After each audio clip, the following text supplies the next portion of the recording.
Welcome back. This is Sleepy Reader, and we've been reading The Wonderful Wizard of Oz. Tonight, we read chapter 14, The Winged Monkeys. You will remember there was no road, not even a pathway, between the castle of the Wicked Witch and the Emerald City. When the four travelers went in search of the witch, she had seen them coming, and so sent the winged monkeys to bring them to her. It was much harder to find their way back through the big fields of buttercups and yellow daisies than it was being carried. They knew, of course, they must go straight east toward the rising sun, and they started off in the right way. But at noon, when the sun was over their heads, they did not know which was east and which was west, and that was the reason they were lost in the great fields. They kept on walking, however, and at night the moon came out and shone brightly. So they lay down among the sweet-smelling yellow flowers and slept soundly until morning, all but the Scarecrow and the Tin Woodman. The next morning the sun was behind a cloud, but they started on as if they were quite sure which way they were going. "If we walk far enough," said Dorothy, "we shall sometime come to some place, I am sure." But day by day passed away, and they still saw nothing before them but the yellow fields. The Scarecrow began to grumble a bit. "We have surely lost our way," he said, "and unless we find it again in time to reach the Emerald City, I shall never get my brains." "Nor I my heart," declared the Tin Woodman. "It seems to me I can scarcely wait till I get to Oz, and you must admit this is a very long journey." "You see," said the Cowardly Lion with a whimper, "I haven't the courage to keep tramping forever without getting anywhere at all." Then Dorothy lost heart. She sat down on the grass and looked at her companions, and they sat down and looked at her, and Toto found that for the first time in his life he was too tired to chase a butterfly that flew past his head. So he put out his tongue and panted and looked at Dorothy as if to ask what they should do next. "Suppose we call the field mice," she suggested. "They could probably tell us the way to the Emerald City." "To be sure they could," cried the Scarecrow. "Why didn't we think of that before?" Dorothy blew the little whistle she had always carried about her neck since the Queen of the Mice had given it to her. In a few minutes they heard the pattering of tiny feet, and many of the small gray mice came running up to her. Among them was the Queen herself, who asked, in her squeaky little voice, "What can I do for my friends?" "We have lost our way," said Dorothy. "Can you tell us where the Emerald City is?" "Certainly," answered the queen. "But it is a great way off, for you have had it at your backs all this time." Then she noticed Dorothy's golden cap and said, "Why don't you use the charm of the cap and call the winged monkeys to you? They will carry you to the city of Oz in less than an hour." "I didn't know there was a charm," answered Dorothy in surprise. "What is it?" "It is written inside the golden cap," replied the Queen of the Mice. "But if you are going to call the winged monkeys, we must run away, for they are full of mischief and think it great fun to plague us." "Won't they hurt me?" asked the girl anxiously. "Oh, no. They must obey the wearer of the cap. Goodbye." And she scampered out of sight, with all the mice hurrying after her. Dorothy looked inside the golden cap and saw some words written upon the lining. These, she thought, must be the charm. So she read the directions carefully and put the cap upon her head. "Epe, pepe, kake," she said, standing on her left foot. "What did you say?" asked the Scarecrow, who did not know what she was doing. "Hello, hollo, hello," Dorothy went on, standing this time on her right foot. "Hello," replied the Tin Woodman calmly. "Zizzy, zuzzy, zick," said Dorothy, who was now standing on both feet. This ended the saying of the charm, and they heard a great chattering and flapping of wings as the band of winged monkeys flew up to them. The king bowed low before Dorothy and asked, "What is your command?" "We wish to go to the Emerald City," said the child, "and we have lost our way."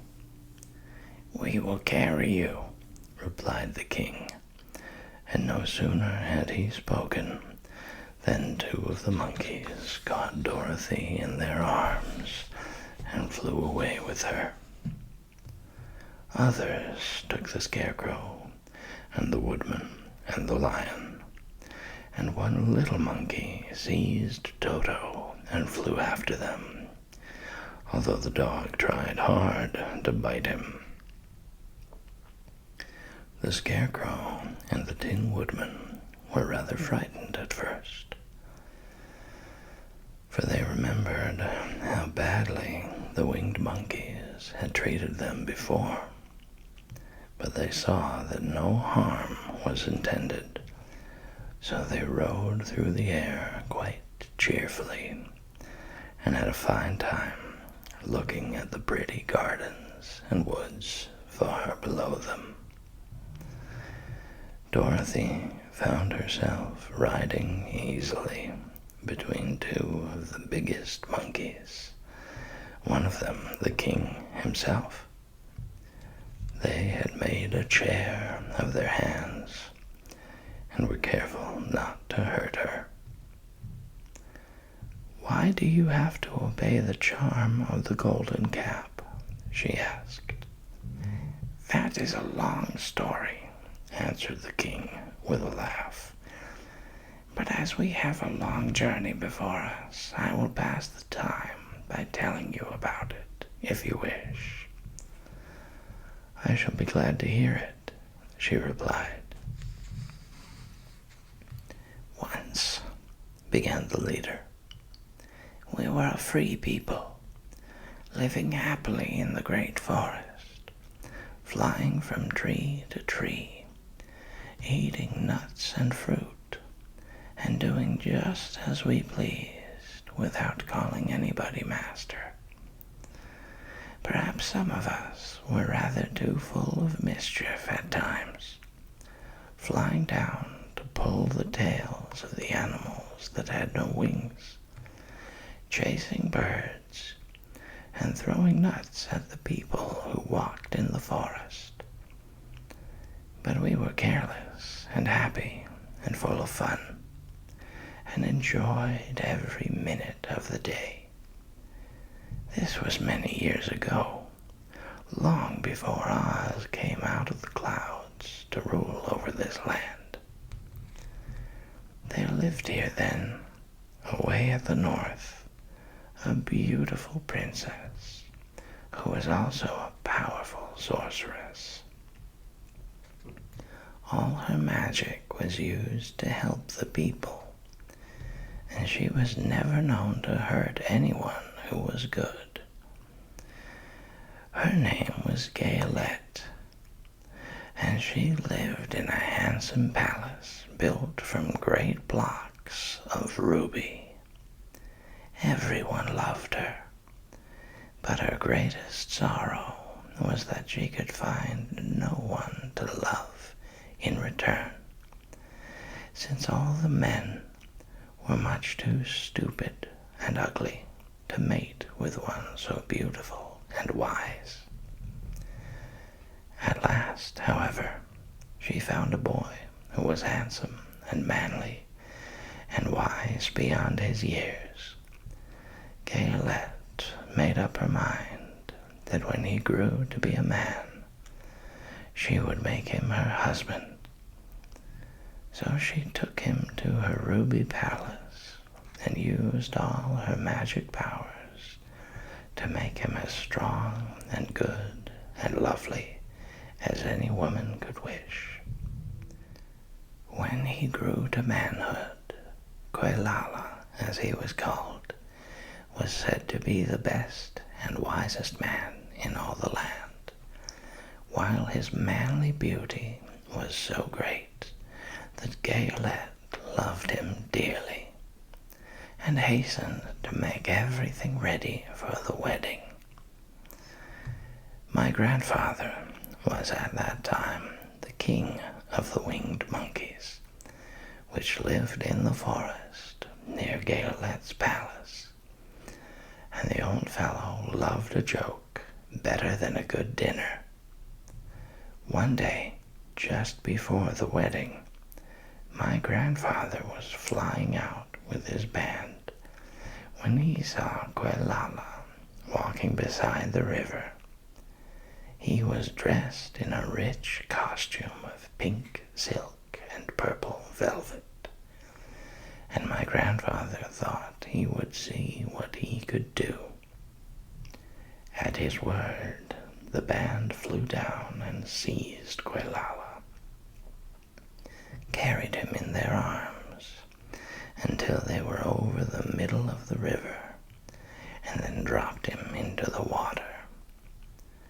"Swim out, my fine fellow," cried my grandfather, "and see if the water has spotted your clothes." Quelala was much too wise not to swim, and he was not in the least spoiled by all his good fortune. He laughed when he came to the top of the water and swam in to shore. But when Gayelette came running out to him, she found his silks and velvet all ruined by the river. The princess was very angry, and she knew, of course, who did it. She had all the winged monkeys brought before her, and she said at first that their wings should be tied, and they should be treated as they had treated Quelala, and dropped in the river. But my grandfather pleaded hard, for he knew the monkeys would drown in the river with their wings tied, and Quelala said a kind word for them also, so that Gayelette finally spared them, on condition that the winged monkeys should ever after do 3 times the bidding of the owner of the golden cap. This cap had been made for a wedding present to Quelala, and it is said to have cost the princess half her kingdom. Of course, my grandfather and all the other monkeys at once agreed to the condition, and that is how it happens that we are 3 times the slaves of the owner of the golden cap, whomsoever he may be. And what became of them? Asked Dorothy, who had been greatly interested in the story. Quelala being the first owner of the golden cap, replied the monkey, he was the first to lay his wishes upon us. As his bride could not bear the sight of us, he called us all to him in the forest after he had married her, and ordered us to always keep where she could never again set eyes on a winged monkey, which we were glad to do, for we were afraid of her. This was all we ever had to do until the golden cap fell into the hands of the wicked witch of the west, who made us enslave the Winkies, and afterward drive Oz himself out of the land of the west. Now the golden cap is yours, and 3 times you have the right to lay your wishes upon us. As the Monkey King finished his story, Dorothy looked down and saw the green, shining walls of the Emerald City before them. She wondered at the rapid flight of the monkeys, but was glad the journey was over. The strange creatures set the travelers down carefully before the gate of the city. The king bowed low to Dorothy and then flew swiftly away, followed by all his band. "That was a good ride," said the little girl. "Yes, and a quick way out of our troubles," replied the lion. "How lucky it was you brought away that wonderful cap